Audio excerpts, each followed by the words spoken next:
Saúde agora no ar e a você muito obrigada pela companhia e audiência. Hoje a gente vai falar um pouquinho sobre a memória. Tá com problema? Então presta atenção nesse assunto, porque quem vai ajudar a gente é a Jerusa Smith, ela que é neurologista. Doutora, obrigada, viu, por falar aqui no Saúde Agora com a gente. Imagina, é um prazer. Doutora, eu queria já perguntar, como que funciona a nossa memória? Como que a gente consegue armazenar tanta coisa? A gente tem no cérebro duas estruturas que se chamam hipocampo, uma de cada lado do cérebro, que são responsáveis, são os nossos portais da memória. Essas estruturas são estruturas pequenas perto do resto do cérebro, mas fundamentais para o armazenamento de memória. Então, são regiões que têm uma intensa atividade do neurônio para você formar aquela memória. A gente chama esse processo de consolidação.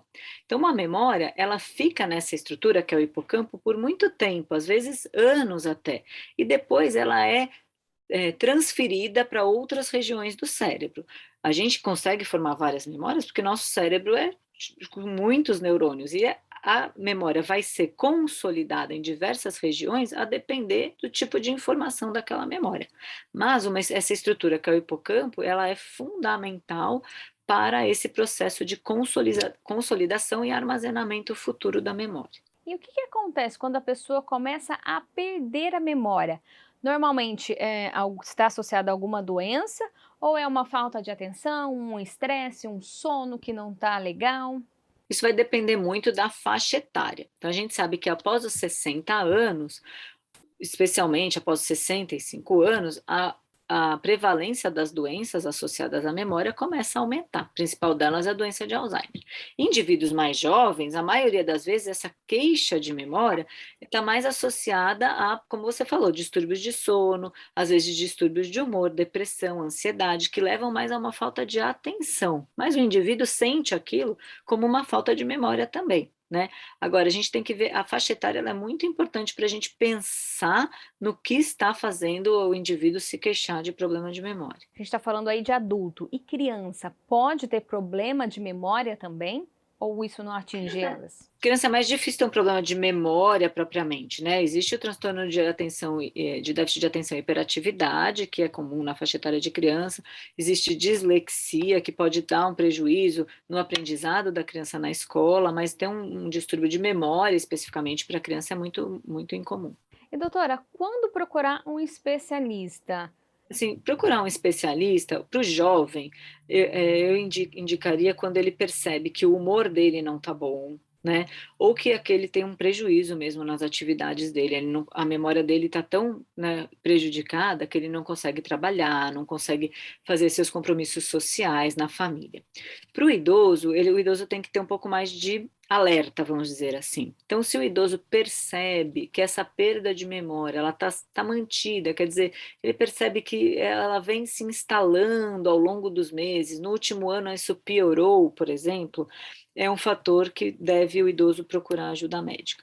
E claro, em qualquer faixa etária, se existe um prejuízo do dia a dia, o indivíduo não está conseguindo fazer as coisas que ele fazia anteriormente, isso é um sinal muito importante de alerta, que indica a necessidade de procurar ajuda médica. A gente falou aí o Alzheimer, né, mais preocupante com mais de 60 anos, e nos jovens aí sono, estresse também afetam bastante, mas medicamento, falta de atividade física também afetam a nossa memória? Sim, existem muitos medicamentos que afetam a memória, o uso indiscriminado de medicações que é a tarja preta aqui no Brasil, que são os benzodiazepínicos, eles afetam demais a memória e outros medicamentos também, né? E a prática de atividade física, ela é essencial para um bom funcionamento cerebral e para promoção de uma saúde cerebral ao longo da vida e prevenção de doenças degenerativas. Então, tem diversos trabalhos, uma área grande de trabalho relacionando atividade física, especialmente aeróbica, com melhora da saúde cerebral e diminuição da chance de você ter, por exemplo, doença de Alzheimer. E doutora, tem remédio para memória? Tô esquecendo tudo, tem um remedinho? Então, não existe um remédio assim, eu queria que a minha memória fosse melhor, eu estou esquecendo, eu vou tomar um remédio. Não, a gente tem que... Qual o diagnóstico? Por que você está esquecendo? É porque você não está dormindo bem? Vamos melhorar. Por que você não está dormindo bem? Tem apneia do sono? Precisamos tratar a apneia do sono. Você tem um distúrbio de memória porque você tem depressão? Precisamos tratar a depressão. Você tem distúrbio de memória porque você tem doença de Alzheimer? Precisamos dar remédios adequados para a doença de Alzheimer. Então, falar, eu tenho distúrbio de memória, é aquilo que a gente fala, um termo guarda-chuva, quer dizer, por que que você tem distúrbio de memória? E daí a gente tem que descobrir para melhor tratar. E o coronavírus, memória, tem ligação? Porque a gente percebe muita gente reclamando, né? Tive Covid, agora não lembro de mais nada. Tem sim, a gente chama de brain fog, né? Então, existe uma alteração da capacidade cognitiva pós-Covid, ela está mais associada a distúrbios de atenção e de capacidade de planejamento, por exemplo, do que memória, especialmente. E os trabalhos não mostram uma agressão direta ao cérebro na maioria das vezes, mas ainda a gente tem muitos dados inconclusivos, a gente não entendeu bem o que é essa alteração da capacidade cognitiva pós-Covid, mas existe sim, em grande parte dos pacientes, e costuma melhorar ao longo do tempo. Doutora, para quem está assistindo a gente, qual dica ou orientação que a senhora dá para ter aí mais memória, uma memória melhor?